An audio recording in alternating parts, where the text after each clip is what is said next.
की न्यूज 24 सच का सामना जोश के साथ। आगरा फतेहाबाद के ग्राम बाबा की तिवरिया में हुए विवाद में विरहत की मौत के बाद विवाद गहराया। 24 घंटे तक मृतका का शव रखे रहने से पुलिस प्रशासन में मचा हड़कंप। ग्रामीणों की मांग पर इंस्पेक्टर फतेहाबाद को तत्काल प्रभाव से हटाया। ग्रामीणों की मांग मानने के बाद 24 घंटे बाद मृतक का किया गया अंतिम संस्कार। फतेहाबाद थाना फतेहाबाद क्षेत्र के ग्राम बाबा की तिवरिया में 3 दिन पहले हुए दो पक्ष में विवाद में एक वृद्ध की मौत हो गई थी। इस दौरान ग्रामीणों ने 24 घंटे तक वृद्ध का अंतिम संस्कार नहीं किया। वृद्ध की मौत के बाद ग्रामीणों थाना प्रभारी को हटाए जाने की मांग कर रहे थे। बाबा की तिवरिया में हुए संघर्ष में नत्थी लाल पुत्र देशराज की मौत हो गई थी। इस मामले में आगरा से शव लाकर ग्रामीणों ने गाँव में रख दिया। रसूलपुर गांव में करीब 24 घंटे तक शव रखा रहने पर पुलिस प्रशासन में हड़कंप मच गया। इस दौरान एसीपी अमरदीप लाल सर्कल के फोर्स के पूरे समय वहां डटे रहे तथा ग्रामीणों को अंतिम संस्कार करने के लिए समझाते रहे। इस दौरान ग्रामीण दूसरे पक्ष द्वारा दर्ज कराए गए मुकदमे को खत्म किए जाने तथा थाना प्रभारी को हटाए जाने की मांग पर अड़े रहे। इस दौरान भगवान सिंह कुशवाहा, सांसद पुत्र परमवीर चाहर, विधायक छोटेलाल वर्मा के पुत्र लक्ष्मीकांत वर्मा, राजेश कुशवाहा समेत बड़ी संख्या में लोग मौके पर पहुंचे। इस दौरान कुशवाहा समाज के बड़ी संख्या में लोग आसपास से गांव रसूलपुर पहुंचना शुरू हो गए। बड़ी संख्या में गांव में लोग पहुंचने के बाद आक्रोश बढ़ता गया। ग्रामीण लगातार थाना प्रभारी को हटाए जाने की मांग कर रहे थे। जानकारी पर DCP Atul Sharma map force मौके पर पहुंचे। इस दौरान उन्होंने ग्रामीणों को समझाने का प्रयास किया। बाद में पुलिस कमिश्नर से बातचीत करने के बाद थाना प्रभारी को हटाए जाने का आश्वासन दिया है। इसके बाद ही ग्रामीण अंतिम संस्कार पर राजी हुए।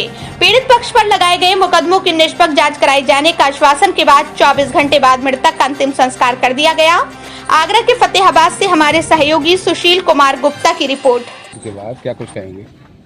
देखिए, कल मुझे लगभग 10 बजे सूचना मिली कि रसूलपुर गांव के श्री नत्थीलाल कुशवाहा की मृत्यु एसएन हॉस्पिटल में हो गई है। मैं कल लखनऊ गया था और रात के करीब 7-8 बजे लखनऊ से आया और मुझे सुबह अखबार में जानकारी मिली कि मैं बीजेपी का सक्रिय कार्यकर्ता हूँ। पूर्व में जिला उपाध्यक्ष, जिला पंचायत सदस्य, मैं क्षेत्र का पदाधिकारी रहा हूँ और मेरे लोकसभा में मैंने चुनाव में भाजपा प्रत्याशी को काफ़ी सहयोग किया था। परंतु थोड़े दुख का विषय है, थाना प्रभारी थाना फतेहाबाद ने मुझे सहित 23 लोग अन्य इस पर 24 लोगों के खिलाफ फर्जी मुकदमा दर्ज कर लिया। इसकी सूचना अखबारों के माध्यम से मुझे मिली और डेड बॉडी यहाँ रखी है और मेरा प्रशासन से अनुरोध है कि फर्जी मुकदमा थाना प्रभारी ने लिख दिया है, थाना प्रभारी को तत्काल निलंबित किया जाए और 24 लोगों के खिलाफ जो मुकदमा है उसको तत्काल निरस्त किया जाए। ये मेरी मांग है। धन्यवाद। के बाद क्या कुछ कहेंगे? क्या कुछ आश्वासन मिला है? नहीं, अब ये कुछ ज़मीन को लेकर के दबंग लोग जबरदस्ती कब्जा कर रहे थे, उसको लेकर विवाद हुआ और झगड़ा हुआ। झगड़े में ये काफ़ी लोग घायल हुए हैं। उस पुलिस की लापरवाही ये रही कि मुकदमा तुरंत नहीं लिखा गया और लिखा होता तो ये लोग संतुष्ट होते। बाकी दोनों मुकदमा लिख लिया गया इनका और बाकी जो जाँच हो सही जाँच हो कार्रवाई की जा रही है। पुलिस ने आश्वासन दिया और जो थोड़ा बहुत लापरवाही इन्होंने की है थाना प्रभारी ने, उनको सीपी साहब ने अभी आदेश कर दिया, उनको यहाँ से हटा दिया गया। तो ये उनको उम्मीद ये थी कि इनके रहते सही जाँच नहीं हो पाएगी, इसलिए इनको हटा दिया गया है। बाकी दूसरे जाएंगे वो जाँच करें, सही जाँच करें। देखिए, थाना फतेहाबाद में गांव पड़ता है रसूलपुर, जिसमें कि एक नत्थीलाल इनकी मृत्यु हो गई थी। कल इनका झगड़ा हुआ था, कुछ ज़मीनी विवाद को लेकर इनका झगड़ा हुआ था आपस में।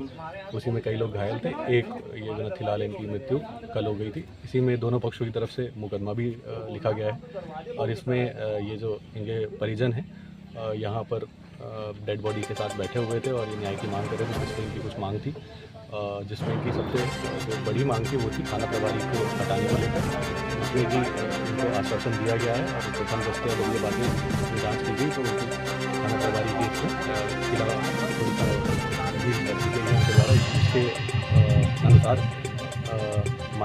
आदरणीय सीपी सर से बात करके उनको आश्वासन दिया गया कि उसके खिलाफ हटा दिया जाएगा और एक जाँच कराई जाएगी। फिर जांच में पूर्ण रूप से जो भी दोषी निकल के आएंगे या निर्दोष निकल जाएंगे उसके आगे आधार पर सर ये इनका आरोप है कि झूठा मुकदमा दिया गया है दूसरी तरफ से, उस पर देखिए इसमें दोनों तरफ से मुकदमे लिखे गए हैं। इनका कहना है कि दूसरी तरफ से उनके ऊपर जो मुकदमा लिखा गया उसमें कई तथ्य बढ़ा चढ़ा कर लिखे गए हैं और कई चीज़ों को बढ़ा चढ़ा कर बोला गया है। तो इसमें इनको आश्वासन दिया गया कि दोनों जो अभियोग पंजीकृत हैं दोनों तरफ से, उसमें इनको दोनों ही योजनाओं की निष्पक्ष जाँच की जाएगी, योजना की जाएगी और उसी के आधार पर कार्रवाई की जाएगी। ACP साहब भी यहाँ मौजूद हैं, वो उसका परीक्षण करेंगे और ये इसका आश्वासन देते हुए यहाँ पर जो इन्होंने डेड बॉडी रखी थी अब ये लोग इसका निदान होगा सारा